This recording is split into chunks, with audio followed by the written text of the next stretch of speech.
Assalamualaikum warahmatullahi wabarakatuh teman-teman semua. Perkenalkan, nama saya Ahmad Ali Setiawan.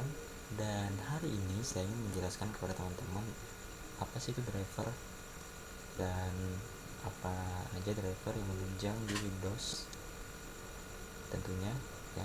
Tapi di sini saya menggunakan Windows 7 sebagai acuan saya ya, karena sudah terinstall di laptop saya juga. Dan di sini saya menggunakan VMware untuk menginstal Windows 7 ini. Lalu saya juga akan menjelaskan sedikit tentang software yang menunjang untuk sebuah sistem operasi Windows. Ya, mungkin ini bisa menambah wawasan teman-teman untuk kedepannya. Ya. Nah, pertama-tama untuk drivernya, kalian bisa melihat drivernya di device manager. Ya, kalian bisa mencari di search, ini ketikkan saja device manager ya. Ini device manager ini. Baiklah. Nah, untuk device manager sendiri itu apa sih? Jadi device manager sendiri itu adalah tempat ya, tempat dimana software driver ini ada gitu. Jadi kita bisa mengatur driver ini, melakukan uninstall, menginstalnya ataupun bukan menginstal sih, menginstalnya ataupun melakukan update driver ini gitu, ataupun menonaktifkannya ya. Jadi tempatnya itu ada di device manager ini gitu. Lalu yang pertama ada baterai ya, batteries sendiri itu ya seperti yang kalian tahu ya, baterai gitu. Jadi ini adalah driver. Oke, kita mulai dari driver dulu apa ya. Jadi driver itu adalah software yang menghubungkan hardware atau perangkat keras ke sistem operasi kita. Nah, gunanya apa? Agar kita bisa mengatur si hardware itu gitu. Misalkan kayak baterai ya kan, batteries. Jadi si baterai ini itu adalah driver yang menghubungkan laptop kita ke baterai gitu, sehingga kita bisa melihat ataupun bisa mengecek berapa persen baterai milik kita. Dan juga misalkan laptop kita mau habis baterai, indikator baterai pun akan menyala karena kita punya driver baterai ini gitu. Terus driver komputer ya, driver komputer sama driver disk drive ya, mungkin sebenarnya ini agak mirip ya. Jadi driver komputer, disk drive ya. Disk drive itu driver penyimpanan teman-teman. Jadi itu adalah driver yang menghubungkan hard disk kita itu ke Windows kita ya. Jadi Windows itu bisa membaca hard disk yang kita pasang gitu ke Windows kita. Ini sudah terinstall otomatis tentunya teman-teman semua ini, jadi tidak perlu lagi diinstal secara manual. Cuman kalau mau ada yang ditambahkan ya boleh-boleh saja, tinggal cari saja driver packnya di internet banyak. Ini display adapter teman-teman. Nah, fungsinya display adapter sendiri ini adalah mengatur kecerahan dari si layar laptop kita gitu. Jadi kita bisa mengatur kecerahan dari layar laptop kita ya, yang menghubungkan hardware layar itu ke operasinya. Jadi bisa kita atur. Berikutnya adalah DVD, CD-ROM drives ya, seperti kita lihat DVD. Jadi laptop itu ataupun komputer yang mungkin itu ada namanya hardware DVD-ROM teman-teman. Jadi buat kita memburnin CD, memburnin DVD, memburnin sebuah software dalam sebuah kaset. Nah, DVD CD-ROM ini itu yang menghubungkan driver, yang menghubungkan hardware DVD CD tadi ke sistem operasi kita gitu. Human interface device ya. Jadi ini adalah USB input device. Nah, USB input device itu apa? Ya, kalau misalnya kita mau menggunakan keyboard eksternal atau flash disk, ya kan sistemnya kan USB. Di laptop kan biasa sudah ada port USB-nya. Nah, jadi ini berguna untuk meng-on-kan mungkin supaya supaya port itu bisa dibaca oleh sistem gitu. Oke, berikutnya keyboard aja ya, soalnya yang lainnya udah terlalu banyak gitu. Jadi saya akan menjelaskan yang sedikit saja, yang banyak saja ditemukan karena ini hanya untuk menambah wawasan saja ya.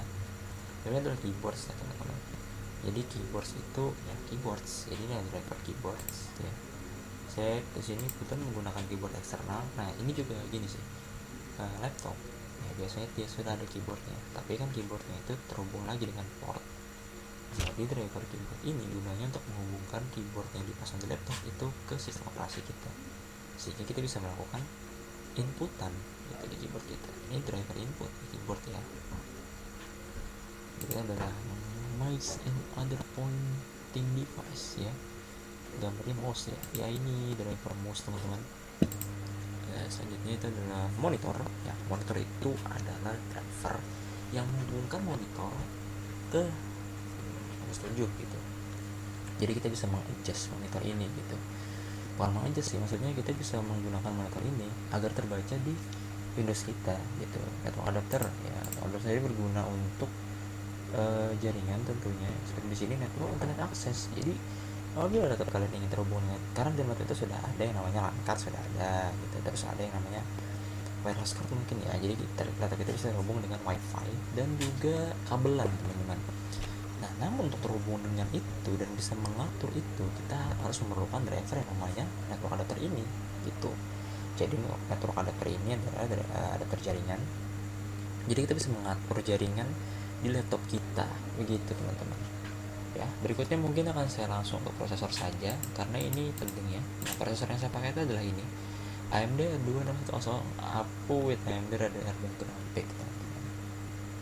Nah jadi ini adalah sebuah driver yang menghubungkan prosesor itu ke laptop kita. Setiap laptop ya pasti punya prosesor untuk bisa menjalankannya.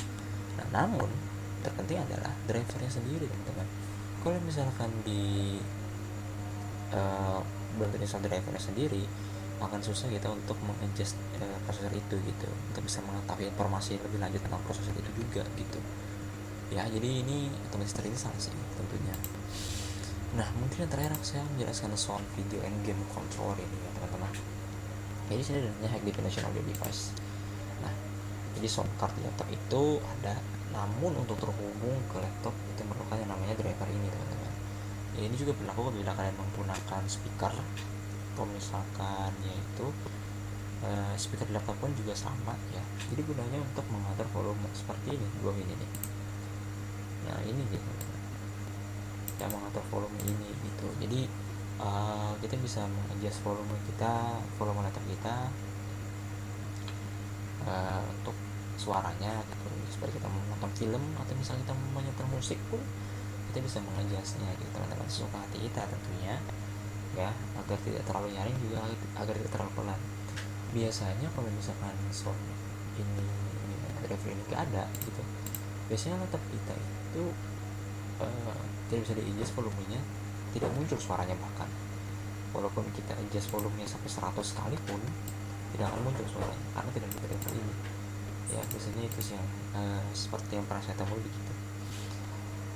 Oke teman-teman, mungkin cukup sekian untuk pengenalan drivernya ya. Bisa kita lanjut ke pengenalan software penunjang mungkin. Oke, kita mulai dari yang di menu start dulu ya kali ya. Ini di menu start dulu karena di sini menangkap program tentunya. Yang pertama adalah kalkulator ya, teman-teman tahu sendiri ya kan, kalkulator untuk menghitung ya, software untuk menghitung sebuah operasi mungkin ya, penjumlahan, pengurangan, apapun itu ya. Berikutnya adalah sticky notes. Sticky notes sendiri ya, ini sebenarnya software ini ya teman-teman. Jadi kalian bisa menuliskan apa yang kalian mau di sini, terus nanti dia akan muncul. Sekarang kalian taruh di sini, dia tetap akan muncul di situ teman-teman. Nah ya, sebagai pengingat saja seperti sticky note pada umumnya, snipping tool ya untuk lakukan crop ya, snipping. Paint ya untuk melakukan ini apa namanya, edit gitu. Kalian bisa mengcrop foto juga di Paint sih kalau nggak salah. Saya jarang juga menggunakan Paint. Nah kita kesini teman-teman, di sini ada Internet Explorer. Nah apa itu Internet Explorer? Jadi setiap browser setiap aplikasi itu pasti ada yang namanya default browser. Jadi ada browser bawaan yang sudah terinstall otomatis ketika kita menginstal sebuah sistem operasi. Nah, untuk sistem operasi yang seperti Windows 10 ya, seperti yang pernah saya install itu bawaannya Internet Explorer ya. Internet Explorer sepertinya semua Windows Internet Explorer ya. Cuman sekarang Internet Explorer ini di tahun sekarang kalau nggak salah dia namanya adalah Microsoft Edge ya, kalau nggak salah ya. Dan itu lebih bagus diklaim daripada Mozilla Firefox yang dulu banget sering digunakan itu Mozilla Firefox ya. Sama ini Google Chrome juga teman-teman ya. Jadi di sini itu namanya masih Internet Explorer teman-teman. Jadi ini penunjang karena kita yang melakukan browsing atau mendownload file di internet, kita harus melakukan browsing terlebih dahulu, tentunya harus menggunakan Internet Explorer ini teman-teman. Tampilannya itu begini ya, sederhana sebenarnya karena kita masih menggunakan Windows 7 ya. Baiklah, kita lanjut langsung ke media player. Nah, media playernya apa sih? Media player ini menurut saya adalah sebuah penunjang karena dia adalah software multimedia ya.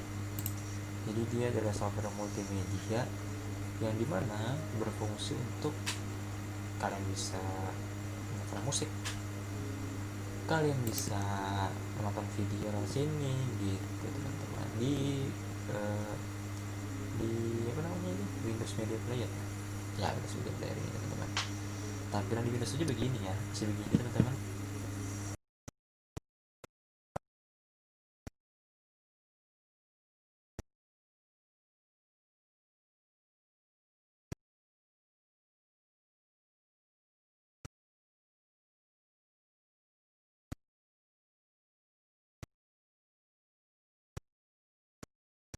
Pod player, VLC Media Player, banyak sih teman-teman. Berikutnya adalah kayak kita aksesoris dulu ya, ini banyak nih. Nah, Command Prompt ternyata software ya. Jadi Command Prompt itu adalah sebuah terminal ya, yang kalian bisa melakukan apa di sini ya. Contohnya ini, cara melakukan sebuah ping ke google.com, apakah bisa? Saya belum pernah melakukan ping ke google.com ya. Oh, ternyata bisa teman-teman. Nah, jadi ini adalah sebuah terminal ya, kita yang melakukan sebuah perintah-perintah gitu. Karena pada dasarnya Windows itu dulu adalah CLI tapi sekarang sistemnya adalah GUI teman-teman. Latar mukanya GUI ya, Graphic User Interface ya. Selanjutnya Notepad, interface editor ya, text editor ya. Beda seperti sticky note, tapi ini lebih mudah gitu karena kalian bisa membuat apa aja di sini. Nggak apa aja sih, seperti file HTML kan bisa buat di situ gitu ya. Cuman text editor lain banyak sih, seperti ada Notepad++, ada Microsoft Visual bukan Microsoft VS Code itu ya, VS Code itu Visual Studio Code ya. Berikutnya adalah run ya, untuk ngerun tentunya. Di sini banyak sih teman-teman, kalian bisa ngerun apa aja, nggak apa aja sih. Misalkan saya contohkan XP ya. Oke teman-teman, bisa nggak ya, kurang tahu ya. Cuman itu untuk mau bisa nih teman-teman.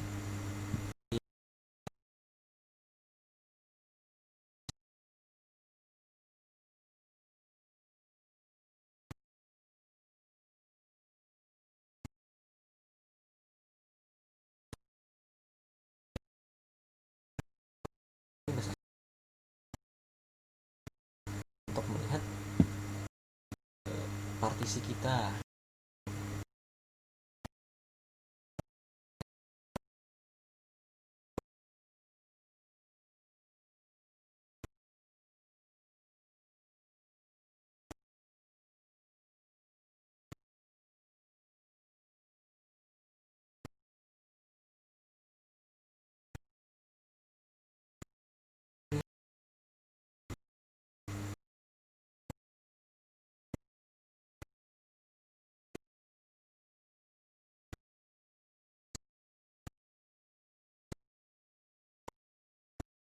Sistem saat ini kosong. Nah, untuk penunjangnya sendiri menurut saya ada perangkat lunak browsing ya, dan explore. Jadi saya di sini ada namanya WordPad. Create and edit text document with complex formatting. Nah, WordPad sendiri itu adalah software penunjang yang penting teman-teman di Windows, karena kalian bisa menggunakan ini untuk melakukan pengetikan. Ini sifatnya hampir sama seperti Microsoft Word ya, cuman ya sama mirip sih Microsoft Word dari segi tampilan, cuman ini lebih dulu nih, saya kurang tahu nih tahun berapa ya, cuman fiturnya kurang lengkap tentunya, tapi menurut saya dengan ini sudah cukup gitu. Kalian bisa mengatur marginnya di sini gitu, rulernya ada gitu tuh ya. Nah, jadi ini penting teman-teman, karena sebuah Windows itu biasanya digunakan untuk membuat sebuah dokumen juga. Jadi kalian bisa menggunakan itu untuk membuat sebuah dokumen gitu. Dokumen tentang pelajaran apa itu dan segala macam teman-teman ya. Jadi itu sih ya yang ketinggalan WordPad ya. Baiklah, masih banyak lagi sebenarnya, cuman di sini saya hanya menekankan yang ada dulu gitu ya, seperti contohnya Mozilla Firefox, Google Chrome, dan Opera Mini. Opera Mini kalau di sama Microsoft Edge tadi. Nah, selanjutnya adalah Windows Media Player, lain digital media including musik, video, CD, and bagi satunya DVD.